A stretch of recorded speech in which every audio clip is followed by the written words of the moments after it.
Pinahanap ko rin yung mga contractor na present ni Presidente.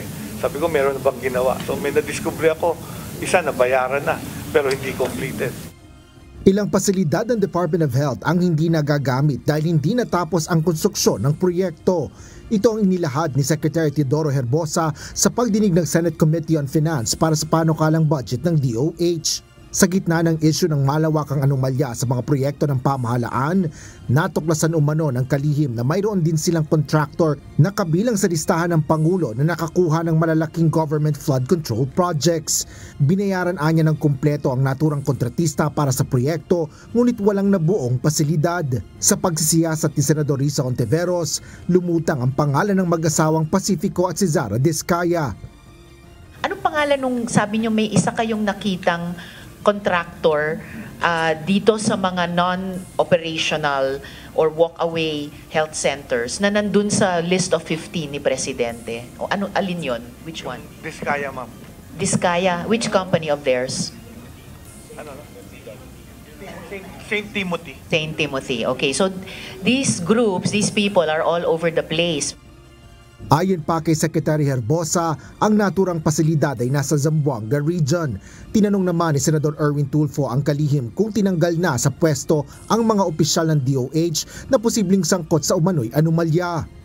Kanina sabi nyo may collusion, tingin nyo may collusion po between the Diskayas at saka ilang opisyal po ninyo.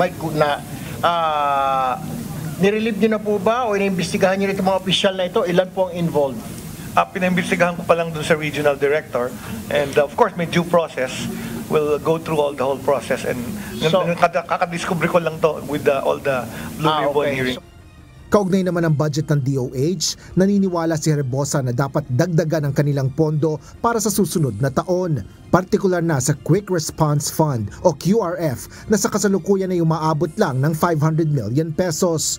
Paliwanag ng Health Secretary, limitado lang ang paggamit ng naturang pondo para sa emergency purchase gaya ng pagbili ng medical equipment.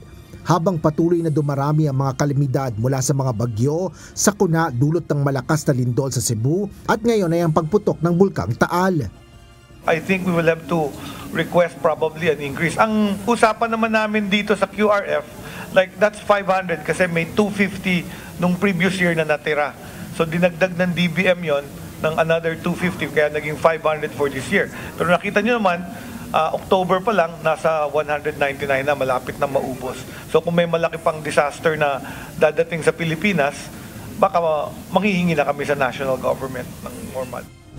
Nilinaw naman ni Secretary Ted Herbosa sa mga miyembro ng Senate Committee on Finance na tiniyak ng Department of Budget and Management na maaari silang humiling ng karagdagang pondo kapag naubos na ang kanilang Quick Response Fund. Asher Cadapan Jr., UNTV News and Rescue.